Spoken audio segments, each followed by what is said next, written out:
32 પુતળીની વાર્તા ગર્દભસેનની વાર્તા ભાગ 1 ગર્દભસેનની વાર્તા ભાગ 1 બીજા દિવસે રાજા ભોજ નાહી ધોઈ પૂજાપાઠ કરી પવિત્ર થઈને સિંહાસન ઉપર બેસવા જાય છે ત્યારે વનિતા નામની બીજી પુતળી બોલી ઉઠી, હે રાજન, આ સિંહાસન ઉપર બેસતા નહીં, તે રાજા વિક્રમનું છે.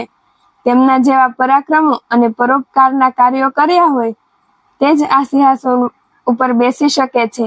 રાજા ભોજે કહ્યું, હે અપ્સરા, મને રાજા વિક્રમના પરાક્રમ અને પરોપકારની વાત જણાવો. આથી પુત્રી વનિતા વિક્રમ રાજાને વાત કહેવા લાગી. એક વખત ઇન્દ્ર રાજાના દરબારમાં એક અપ્સરા નૃત્ય કરી રહી હતી. તેણે એવું સુંદર ભાવવાહી નૃત્ય કર્યું કે આખો દરબાર મુગ્ધ બની ગયો. ઇન્દ્ર રાજાએ આ નિષ્ણાત અપ્સરાને શિવજીને પ્રસન્ન કરવા મોકલી. અપ્સરા શિવજીને પ્રસન્ન કરવા કૈલાશ જવા નીકળે છે. રસ્તામાં તેને ઇન્દ્રનો પુત્ર જયંત મળ્યો. તેણે અપ્સરાને કહ્યું કે તું ક્યાં જાય છે? અપ્સરાએ કહ્યું, તમારા પિતાજીના હુકમથી હું કૈલાશ ઉપર શિવજીને પ્રસન્ન કરવા જાઉં છું. ઇન્દ્રના પુત્ર બળજબરીથી તેનો હાથ પકડીને કહ્યું, જે મસાણે ફરનાર તારી શી કદર કરશે? તે નાચ ગાનમાં શું સમજે? ચાલ તું મારી સાથે. આમ કહી તે પોતાને આવાસે ખેંચી ગયો. થોડા દિવસ પછી ઇન્દ્ર રાજા મહાદેવજીના દર્શને કૈલાશમાં ગયા અને મહાદેવજીને ક્ષેમ કુશળના સમાચાર પૂછી પેલી અપ્સરાના નૃત્ય વિશે પૂછ્યું. મહાદેવજી બોલ્યા, અહીં કોઈ અપ્સરા આવી જ નથી. મહાદેવજીની વાતથી ઇન્દ્ર રાજા ફોઠા પડી ગયા. તેમને મનમાં અપ્સરા ઉપર ખૂબ ગુસ્સો આવ્યો. તેઓ તરત જ પાછા ઇન્દ્રપુરી આવી ગયા અને અનુસરોને મોકલી અપ્સરાની ભાળ કઢાવી તો તે ઇન્દ્ર રાજાના પુત્રના આવાસમાંથી મળી. અપ્સરાએ ઇન્દ્ર રાજા પાસે આવી બધી હકીકત જણાવી. અપ્સરાની વાત સાંભળી ઇન્દ્ર રાજાએ પોતાના પુત્રને બોલાવી ગુસ્સામાં આવી શાપ આપ્યો, તું પૃથ્વી પર ગધેડો થઈને પડ. આ સાંભળી ઇન્દ્રનો પુત્ર ગભરાઈ ગયો. એ ભયથી ધ્રુજવા લાગ્યો. તે શાપના નિવારણ માટે કૈલાશમાં મહાદેવજી પાસે ગયો અને પોતાના ભૂલની ક્ષમા માંગવા લાગ્યો. મહાદેવજીએ તેના ઉપર દયા આવતા બોલ્યા, તું શાપને કારણે ગધેડો તો થઈશ, પણ રોજ રાત પડતા તું તારા અસલી દેવાંશી સ્વરૂપમાં આવી શકીશ.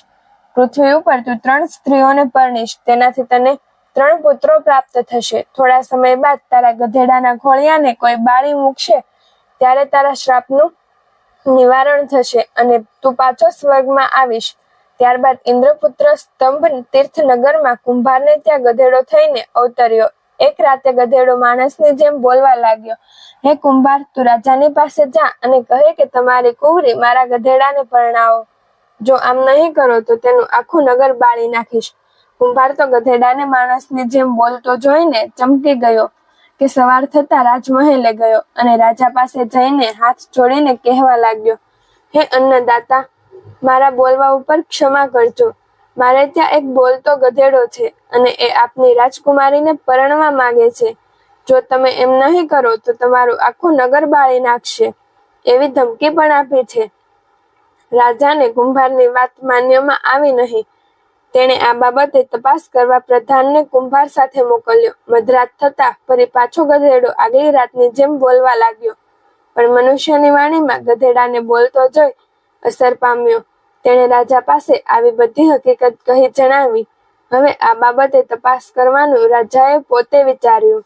બીજે દિવસે રાત્રે પ્રધાન રાજાને લઈને કુંભારને ત્યાં આવ્યો. મધરાત થતા જ ગધેડો બોલ્યો, હે રાજા, તારી કુંવરી મને પરણાવ, નહીં તો તારું આખું નગર બાળી નાખીશ. રાજા પણ ગધેડાની વાણી સાંભળીને વિચારમાં પડી ગયો. તેને મનમાં થયું કે કુંવરીને કઈ ગધેડા સાથે પરણાવાય. તેણે પ્રધાન સાથે થોડી વાટાઘાટો કરી કહ્યું, કંઈક એવો ઉપાય બતાવો કે સાપ મરે ને લાકડી ભાંગે નહીં. પ્રધાને રાજાને કંઈક ઉપાય બતાવ્યો. રાજાએ ગધેડાની પરીક્ષા લેવાના હેતુથી કહ્યું, જો તું નગરની ચારે તરફ ફરતે તાંબાનો કોટ અને ચાંદીના દરવાજા બનાવી દે તો તને મારી કુંવરી પરણાવું.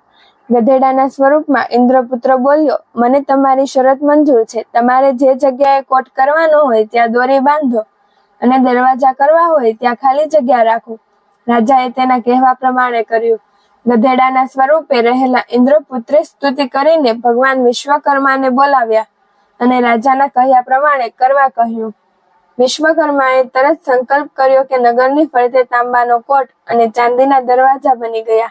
રાજા અને પ્રજા આ જોઈ અચરજ પામી ગયા. રાજાને થયું કે નક્કી આ કોઈ ગધેડાના સ્વરૂપમાં દેવ છે.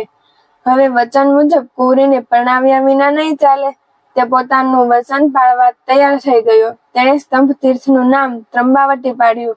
આ રાજકુંવરીને બીજી 2 સહેલીઓ હતી, એક પ્રધાનની પુત્રી અને બીજી ભાટની પુત્રી. આ ત્રણેય સહેલીઓનો એક જીવ હતો.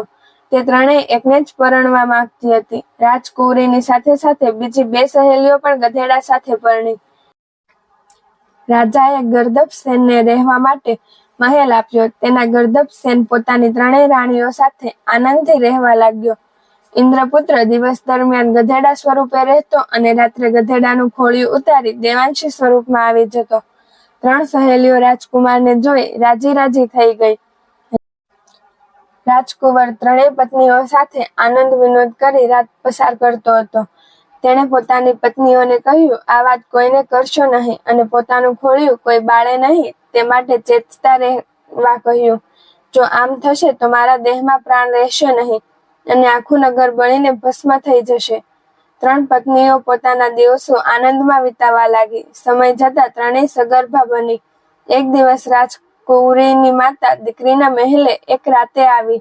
તેણે પોતાની કુંવરીને સગર્ભા જાણીને તેનો તિરસ્કાર કર્યો. આથી રાજકુંવરીએ પોતાની માતાને બધી હકીકત જણાવી દીધી.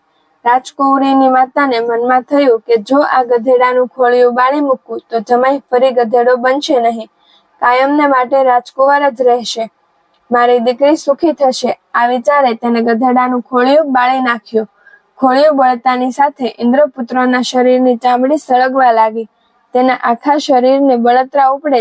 તેણે 3 રાણીઓને રાતમાં તરત જ નગર છોડી દૂર ચાલ્યા જવા કહ્યું. પછી ત્યાં એક વિમાન આવ્યું અને તે ઇન્દ્રપુત્રને લઈને ચાલ્યું ગયું. 3 રાણીઓ ત્યાંથી શ્વાસભેર ભાગી. સવાર થતાં જ ત્રંબાવતી નગરી બળીને ખાખ થઈ ગઈ અને આખું નગર ખંડેર બની ગયું. આગળ જતા તે જગ્યાએ ખંભાત નગર વસ્યું. 3 રાણીઓ એક ઋષિના આશ્રમમાં આવી ચડી. ઋષિ ઘણા દયાળુ હતા. તેમણે રાણીઓની વાત સાંભળી. તેમના ઉપર દયા આવી. તેમણે પોતાની દીકરીઓ જેવી ગણી. આશ્રમમાં આશરો આપ્યો. સમય જતા 3 એક પુત્રને જન્મ આપ્યો. ઋષિએ એક પુત્રનું નામ ભરથરી, બીજાનું નામ ભીખો અને ત્રીજાનું નામ પ્રભવ રાખ્યું. 3 પુત્રો આશ્રમમાં મોટા થવા લાગ્યા. ઋષિએ આ 3ને વિદ્યાદાન આપ્યું. તેઓ બધી વિદ્યામાં પાવરધા થયા. એક દિવસ પ્રભવ જંગલમાં એકલો શિકાર કરવા ગયો અને ત્યાંથી તે ભૂલો પડ્યો. રસ્તામાં તેને એક વણઝારા એ પોતાની પોઠમાં આશ્રય આપ્યો. એ પશુ પંખીની ભાષા જાણતો હતો. તેનું નામ શણવી રાખવામાં આવ્યું. આ બાજુ ભરથરી અને વિકો ઋષિના આશ્રમમાં મોટા થવા લાગ્યા. આ બંને જણા પણ અસ્ત્ર શસ્ત્ર વિદ્યામાં ખૂબ પ્રવીણ હતા. તેઓ એક દિવસ શિકારે ગયા અને મૃગને મારી આશ્રમમાં લાવ્યા. તે જ દિવસે ઋષિએ પોતાના આશ્રમમાં બ્રાહ્મણોને જમવા બોલાવ્યા હતા.